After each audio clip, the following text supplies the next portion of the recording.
Today we're going to start Chapter 15, Stress, Health, and Coping. Now, if you think about a stressful period of time, say midterm season, you'll notice that not everybody handles stress the same way. So what is it that allows some people to thrive in stressful situations while others struggle with even the slightest sign of stress? How come some people can handle a midterm no problem and other people just start sweating and worrying the second they even think about having to write a midterm? What factors are influencing stress and how we experience it and cope with it? So let's start by talking about the nature of stress itself. And then we'll get into some of the more detailed influences and things like that as the chapter goes on. We can view stress in three different ways. We can view it as a stimulus, as a response, or as an organism-environment interaction, or a transaction.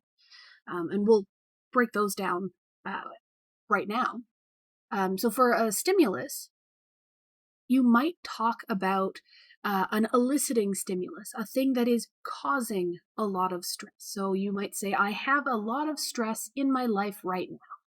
I have an assignment due, my dog is sick, I forgot my grandmother's birthday. There are a lot of stressors or situations that are placing really strong demands on us, and that creates stress. We can also talk about stress as a response.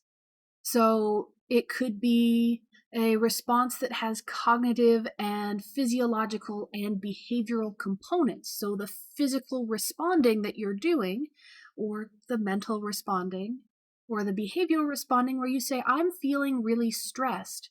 I'm tense. I can't concentrate. I have a really short fuse. I'm angry about everything. Usually this stress response comes with some kind of negative emotion where you feel really bad or you feel really upset. So all of those count as a stress response. And our last point is that you can view stress as an organism-environment interaction or an organism-environment transaction. So like a transaction between the person or the organism that we're thinking about and the environment or the situation in which they find themselves. This view is the more complicated view of the three, and this is the view that's going to end up carrying us throughout most of this chapter. So this idea of a model or a organism environment interaction can be summarized in this model here. And this model is going to sort of come up repeatedly as we work through this chapter, as we break down each of these individual components, where we can start looking at things like stressor characteristics. So the thing that is causing us to feel stress, when we were thinking of a stimulus, our stressors are those situations that are placing strong demands on us. So we have different characteristics that affect how much of a stressor it is. We have a bunch of internal processes. So we have a cognitive appraisal and our physiological response. So how we think about that stressor and how we respond to that stressor, and those interact with each other. And then we have our outcome, our coping and task behaviors. What do we do in response to that stress? And we're going to go through each of these components and talk through what each of them mean, because this on its own is a lot of information.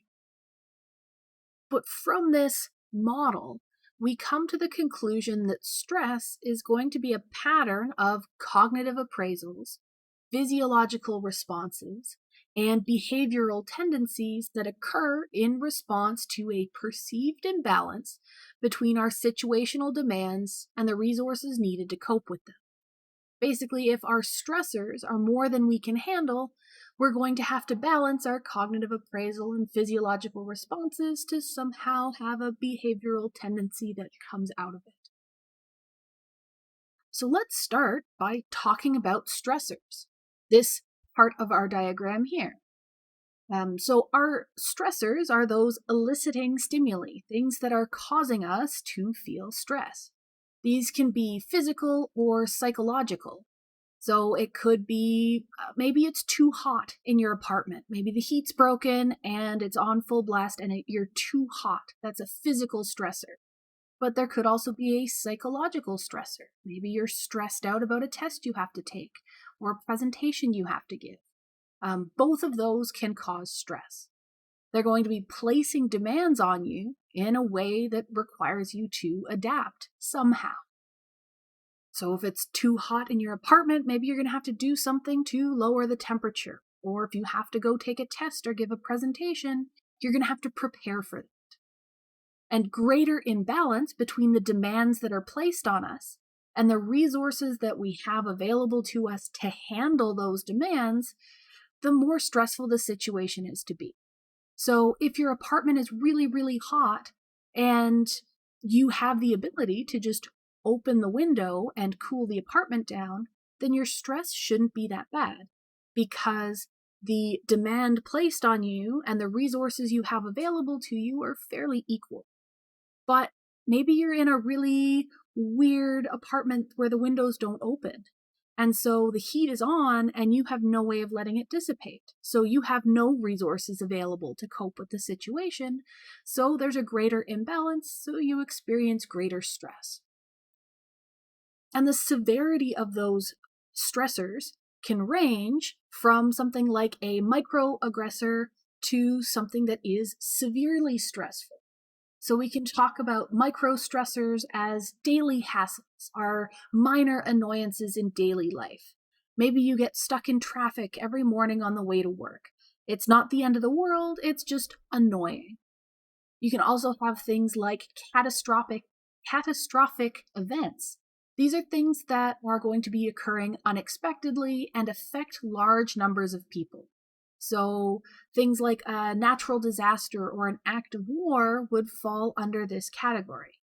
So if you've ever lived in an area that was affected by a hurricane, that would fall under a catastrophic event because it might have been fairly unexpected and it would have affected your whole area, a large number of people. We can also have major negative effects or events, and these are immensely stressful life events. Unlike the catastrophic events, these are usually only affecting one person or a very small number of people. So this is things like if you were the victim of a major crime, or you lost a loved one, or you suffered a major illness. So something that is major and negative and causing a lot of stress in your life, and it's just affecting you. And so the intensity of those stressors can affect how we experience that stress. So something like traffic might cause you low levels of stress because the demands that it places on you are fairly small, but something like a major life event might create large amounts of stress because it's a massive demand of you. So our intensity can affect how we're experiencing stressors, intensity or severity. But we can also have things like duration, predictability, controllability, and chronicity.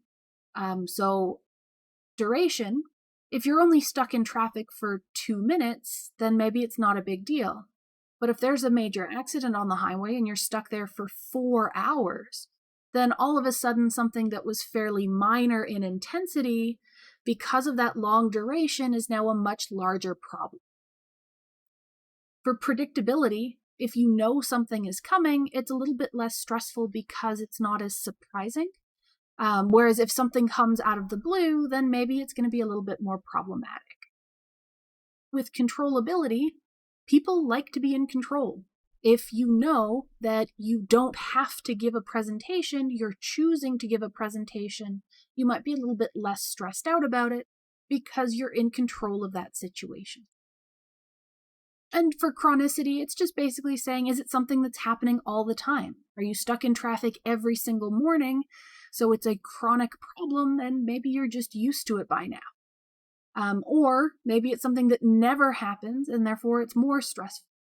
So all of these different characteristics can interact and cause you to feel more or less stressed about a situation based on the qualities of that situation. talking about those kinds of stressors and the qualities of stressors is all well and good, but if you're trying to actually study stress, how do you even go about measuring stressful life events? How do you quantify somebody's stressfulness in their lives? How much stress do they have, or what kind of stressors have they faced? So usually we're going to see something called life events scale. That's the most common way to measure stressful events in your life. So it's a way for us to try and quantify stress over a given period of time. So you can decide if you ask someone about the last 6 months, the last 2 years, or maybe you want to ask them about their whole life. To do this, you're usually going to start with a list of different events. And you're going to ask them, have you ever experienced X? So how often have you ever been stuck in traffic? Have you ever experienced the loss of a loved one? Have you ever gone through a major breakup? So they'll have lists upon lists of different types of stressful events that could have happened in your life. They'll also ask you to appraise whether that is a positive or a negative thing. So we're not just going to be looking at negative life events. You might also want to look at some positive life events as well. And that helps us see if the person has taken it as a good thing or a bad thing. Because maybe a breakup was an awful experience because you still love the person and it's very stressful to be separate from them. But maybe it was a bad relationship for someone else and they're actually happier to be out of that relationship. So we have to appraise whether it's positive or negative for that event to have happened. And then in the course of that interview, they'll also get you to indicate the amount of control or predictability. How often did it happen? Was it something that was a day-to-day occurrence? Is it a single one-off event? How intense? That sort of thing. So you can use this list and their checklist of questions that comes with it to try and quantify what stressors has someone experienced and how are they perceiving those stressors? What other factors were going on? What are the qualities of those particular stressors? So that gets us through this part of the model that we talked about earlier on. So that's talking about our stressors and how we would go about measuring those. Now we're going to move on to the appraisal process. So we're going to be talking about these green boxes here. So when you're conducting a cognitive appraisal, you're basically deciding how you think about this event. How are you framing this event? What are you considering about this event? And there are 4 basic stages or 4 steps in this process. And we're going to use the example that maybe you have a class and you have to give a presentation for that class. You have to stand up in front of the class and present some information on a paper that you've read or something like that. So the first step is a primary appraisal. This is when you're going to figure out what are the demands of the situation. What is it that I have to do? How difficult is it? How significant is the outcome for your well-being? So for your primary appraisal of giving a presentation for the class, okay, what do I have to do? I have to present. How difficult is it? It's going to depend on how well you know the information. And I guess it'll also depend on how you feel about public speaking. How significant is the outcome on your well-being? Well, it's going to affect your grade. How much of your grade is it worth? How well do you want to do in the class? And some of those points are going to be more relevant here in our secondary appraisal, where we start considering, okay, so now we know our demands. What about the resources that we have available to cope with those demands? So you appraise your perceived ability to deal with this situation. So the resources that you have are going to include things like your knowledge, your verbal skills, your social resources, like the people who are there to support you. Maybe it's a group project, so you don't have to be the only one speaking. So you think about these things and say, okay, well, I'm a decent public speaker, so that part's not too scary. I'm not very knowledgeable. Maybe I can learn it. Take stock of your resources. If your demands exceed your resources, so if you have to give this presentation, you have to talk about this particular paper, But when you're evaluating your resources fall short. Maybe you haven't read the paper yet, or maybe you don't understand the paper enough to talk about it. That's when you start experiencing stress. So if your demands are more than what your resources would allow you to cope with, you start experiencing stress. Then we get even more complex and we start thinking about the consequences of the situation.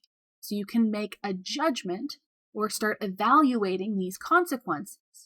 So what does it mean if you fail? How serious is that consequence and how likely is it? So what are the costs of not doing well on this presentation? Maybe you're going to get a bad grade. Maybe you're considering other things, like if you have friends in the class that you want to impress, or whatever. So what is it that's going to be affected if you don't do a good job? And how important is it? If it's a class that doesn't matter a whole lot to you, then maybe the consequences aren't that bad and it's less stressful. But maybe this course is essential for your degree. Maybe you really have to do a good job, and that increased consequence makes the situation more stressful. So if it's very costly, if it's going to cost you a lot to do poorly, or if you have evaluated yourself to be very likely to do poorly, your perception of the stressfulness of that event is going to increase. So if you're finding the worst case scenario for everything, if there's lots of bad consequences, and if you don't think you're going to do well, you think you're very likely to fail, then you're going to be a lot more stressed. And then for our fourth point, we come up with our personal meaning. So you have to evaluate the personal meaning. What does this outcome imply in terms of yourself? So it's a little bit more abstract, but this might be related to your basic beliefs about yourself and the world. So if I don't do well on this presentation, what does it mean for me as a person? So if you view yourself as a really intelligent person, if you have your feelings of self-worth tied up in your course grades, where you only feel good about yourself if you do well in a class, then doing poorly on this presentation is going to make you feel worthless. So it's going to affect your feelings of self-worth. Having lots of personal meaning involved can add to that stress. This means a lot to you. You're going to be more stressful about it. And so these are the 4 steps here in the green box. Because this is a cognitive appraisal, this is you thinking about and evaluating all of these different factors, you might consider rightly that your thinking might be a little bit skewed. So we can have what's called distortion at any of those steps, where you aren't thinking clearly or logically or accurately. So maybe you have a fear of public speaking, and so that extra layer can distort your evaluation of your resources. So if you're terrified of public speaking, then maybe you immediately think, I have no ability to speak in public, and that's going to distort your cognitive appraisal because you basically start panicking and I don't have the resources to deal with this. I'm guaranteed going to fail. It's going to be horrible. So there's lots of individual differences due to these personal appraisals. And so those distortions at any of those 4 steps can cause inappropriate stress responses. And this can go both ways. You can get overly stressed over something because of how you've appraised it, but you might also be understressed about something. Maybe you're overconfident in your abilities. Maybe you assume that because you're such a good student and you've done so well on tests in the past that you don't even have to study. You don't make use of resources, and you assume that you're going to do great on a test, even though maybe if you were a little bit stressed and thought to study, you would have done better. So distortions can have some effects there. As soon as you make an appraisal, your body responds to that appraisal. It's when our physiological responses kick in. So appraisals typically start the process, But those responses, those physiological responses, and then the appraisals can then back and forth influence each other. So appraisals start the process, then they're going to cause some physiological responses, and then those physiological responses can feed back and influence our new cognitive appraisals. So autonomic and somatic feedback, so different experiences that we're aware of in our bodies, and even stuff we're not aware of in our bodies, can affect our new cognitive appraisals of how stressful a situation is, or how sufficient our resources are to cope with it. So, if your physiological response to having to give a presentation starts ramping up all of your fear feelings, if you start feeling very tense, all of your muscles are tensed up, if your heart rate is elevated, if you're finding it difficult to catch your breath, so you're overly stressed about this, you might start questioning your ability to perform well in this presentation. So, you might reevaluate or reappraise the situation and be more stressed about giving that presentation because of your physiological response. So this is how those responses can affect our appraisals, and our appraisal can determine how much of a response we have, where if you appraise something as being worthy of being stressed about it, you might have a larger stress response than if you had appraised it as being not worth stressing over. Now, instead of just talking about our short-term responses to stress, I'm actually going to skip right over and start talking about chronic stress, where you have more long-term stress, because our process of adapting to long-term stress is also going to end up covering our short-term reaction to stress. And so when I'm talking about our sort of long-term response to stress, we're talking about our general adaptation syndrome, so our physiological reaction to prolonged periods of stress. And so we're going to talk about 3 phases. So when you're first exposed to a stressor, you enter the alarm phase. And that alarm reaction is going to mobilize your body's resources. You're then going to shift over to stage 2, which is resistance. In this stage, your stress hormones maintain the body's defensive changes, and the body's going to eventually shift away from those initial physiological responses to stress. If you stay in that stage for too long, then you enter into the 3rd stage, and this is exhaustion. So if your stress levels persist for too long, your body's resources end up depleted, and you can't hold up that stress response any longer.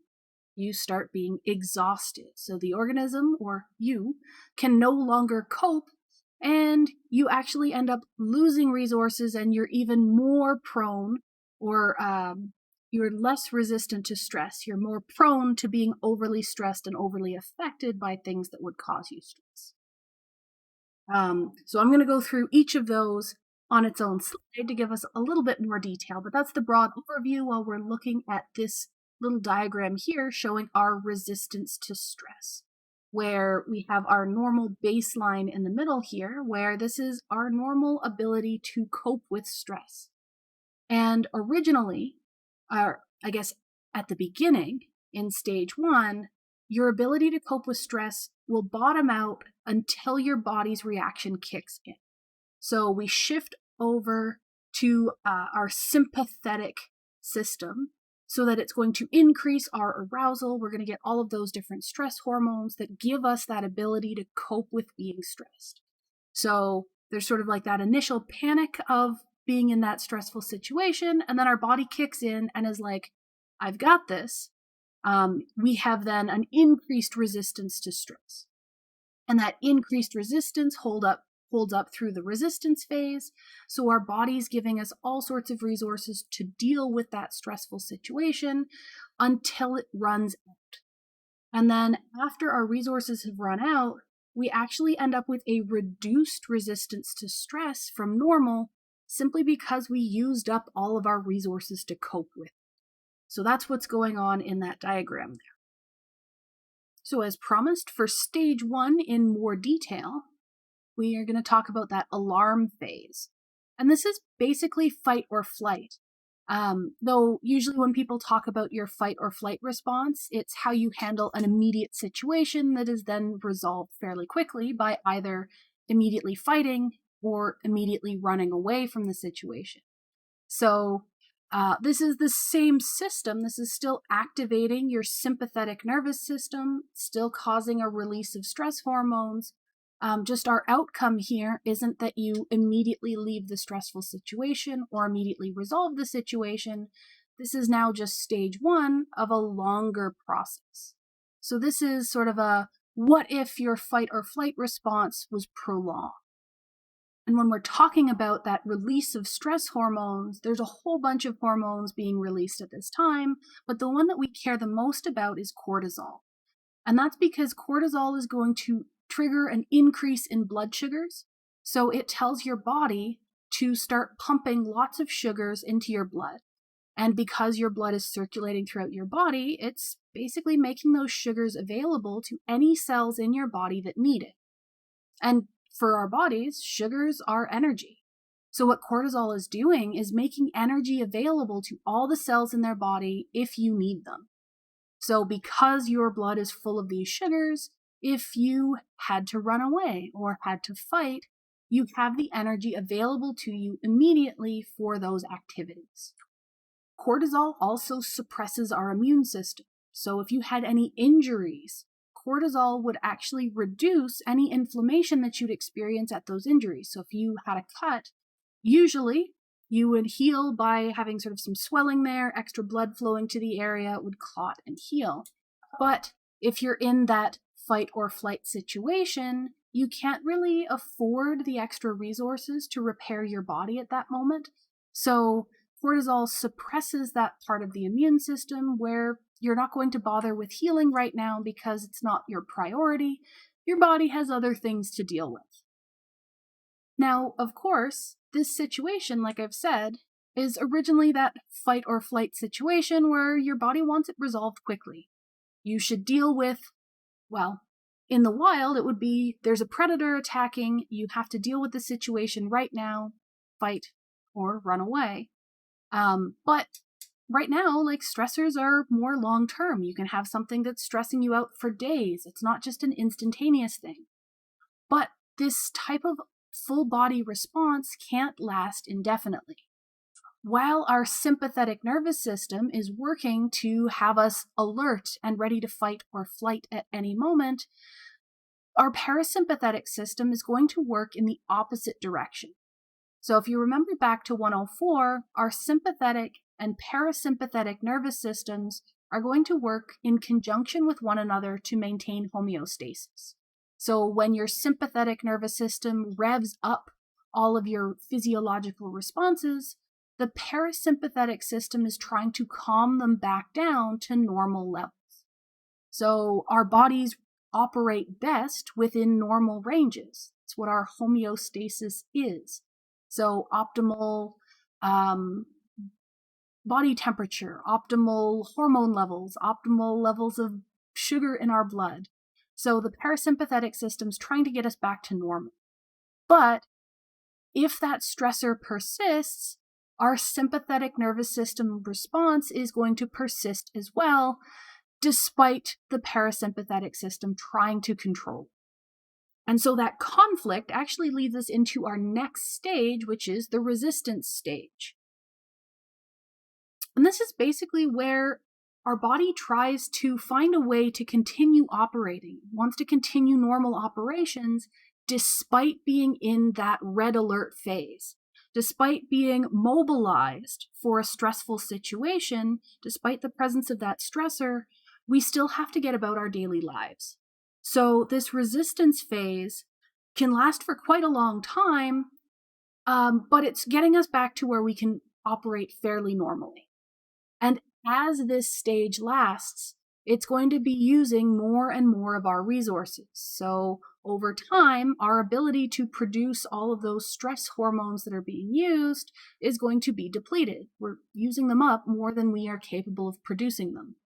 So in the background, we have things like our immune system is suppressed. You might have noticed that if you're ever stressed for a really long period, you're a lot more prone to getting sick. It's because of our immune system being suppressed.